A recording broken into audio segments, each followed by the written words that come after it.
The crisis of credit, visualized. What is the credit crisis? It's a worldwide financial fiasco involving terms you've probably heard like subprime mortgages, collateralized debt obligations, frozen credit markets, and credit default swaps. Who's affected? Everyone. How did it happen? Here's how. The credit crisis brings two groups of people together, homeowners and investors. Homeowners represent their mortgages, and investors represent their money. These mortgages represent houses, and this money represents large institutions like pension funds, insurance companies, sovereign funds, mutual funds, etc. These groups are brought together through the financial system, a bunch of banks and brokers commonly known as Wall Street. While it may not seem like it, these banks on Wall Street are closely connected to these houses on Main Street. To understand how, let's start at the beginning. Years ago, the investors are sitting on their pile of money, looking for a good investment to turn into more money. Traditionally, they go to the U.S. Federal Reserve, where they buy Treasury bills, believed to be the safest investment. But in the wake of the dot-com bust in September 11th, Federal Reserve Chairman Alan Greenspan lowers interest rates to only 1% to keep the economy strong. 1% is a very low return on investment, so the investors say, no thanks. On the flip side, this means banks on Wall Street can borrow from the Fed for only 1%. Add to that general surpluses from Japan, China, and the Middle East, and there's an abundance of cheap credit. This makes borrowing money easy for banks and causes them to go crazy with leverage. Leverage is borrowing money to amplify the outcome of a deal. Here's how it works. In a normal deal, someone with $10,000 buys a box for $10,000.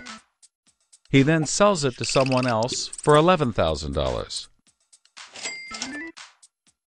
For a $1,000 profit, a good deal. But using leverage, someone with $10,000 would go borrow $990,000 more dollars, giving him $1 million in hand. Then he goes and buys 100 boxes with his $1 million and sells them to someone else for $1,100,000. Then he pays back his $990,000 plus $10,000 in interest. And after his initial $10,000, he's left with a $90,000 profit versus the other guy's $1,000. Leverage turns good deals into great deals. This is a major way banks make their money. So Wall Street takes out a ton of credit, makes great deals, and grows tremendously rich, and then pays it back. The investors see this and want a piece of the action, and this gives Wall Street an idea. They can connect the investors to the homeowners through mortgages. Here's how it works. A family wants a house, so they save for a down payment and contact a mortgage broker. The mortgage broker connects the family to a lender who gives them a mortgage. The broker makes a nice commission. The family buys a house and becomes homeowners. This is great for them because housing prices have been rising practically forever. Everything works out nicely. One day, the lender gets a call from an investment banker who wants to buy the mortgage. The lender sells it to him for a very nice fee. The investment banker then borrows millions of dollars and buys thousands more mortgages and puts them into a nice little box. This means that every month he gets the payments from the homeowners of all the mortgages in the box.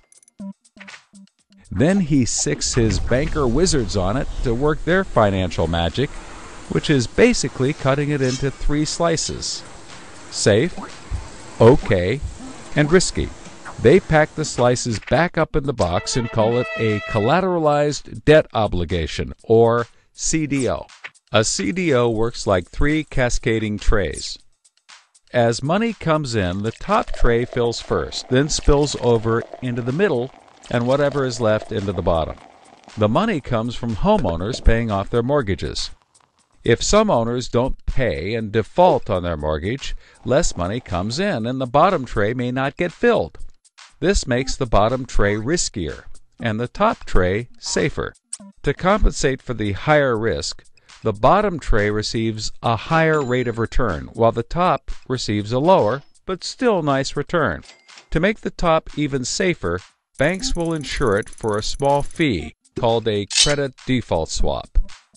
The banks do all of this work so that credit rating agencies will stamp the top slice as a safe, AAA rated investment, the highest, safest rating there is. The OK slice is BBB, still pretty good, and they don't bother to rate the risky slice. Because of the AAA rating, the investment banker can sell the safe slice to the investors who only want safe investments. He sells the OK slice to other bankers, and the risky slices to hedge funds and other risk takers. The investment banker makes millions. He then repays his loans. Finally, the investors have found a good investment for their money, much better than the 1% Treasury bills. They're so pleased they want more CDO slices. So the investment banker calls up the lender, wanting more mortgages. The lender calls up the broker for more homeowners, but the broker can't find anyone. Everyone that qualifies for a mortgage already has one, but they have an idea.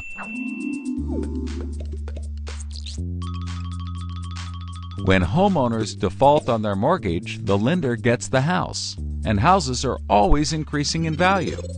Since they're covered if the homeowners default, lenders can start adding risk to new mortgages, not requiring down payments, no proof of income, no documents at all. And that's exactly what they did. So instead of lending to responsible homeowners, called prime mortgages, they started to get some that were, well, less responsible. These are subprime mortgages. This is the turning point. So, just like always, the mortgage broker connects the family with a lender and a mortgage, making his commission. The family buys a big house. The lender sells the mortgage to the investment banker, who turns it into a CDO and sells slices to the investors and others. This actually works out nicely for everyone and makes them all rich. No one was worried because as soon as they sold the mortgage to the next guy, it was his problem. If the homeowners were to default, they didn't care. They were selling off their risk to the next guy and making millions, like playing hot potato with a time bomb. Not surprisingly, the homeowners default on their mortgage, which at this moment is owned by the banker. This means he forecloses and one of his monthly payments turns into a house. No big deal. He puts it up for sale. But more and more of his monthly payments turn into houses. Now there are so many houses for sale on the market, creating more supply than there is demand, and housing prices aren't rising anymore. In fact, they plummet. This creates an interesting problem for homeowners still paying their mortgages.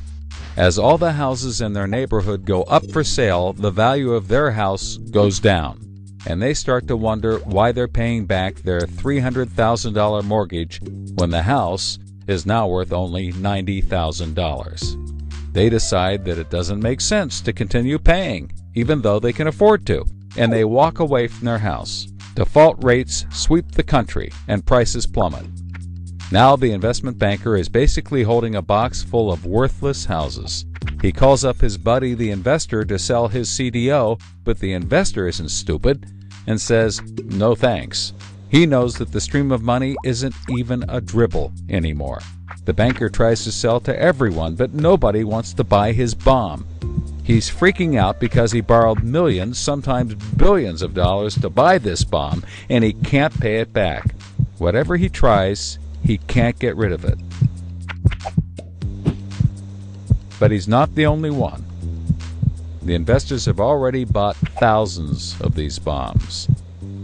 The lender calls up trying to sell his mortgage, but the banker won't buy it, and the broker is out of work. The whole financial system is frozen, and things get dark.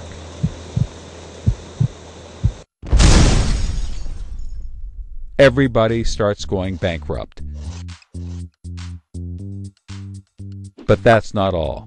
The investor calls up the homeowner and tells him that his investments are worthless.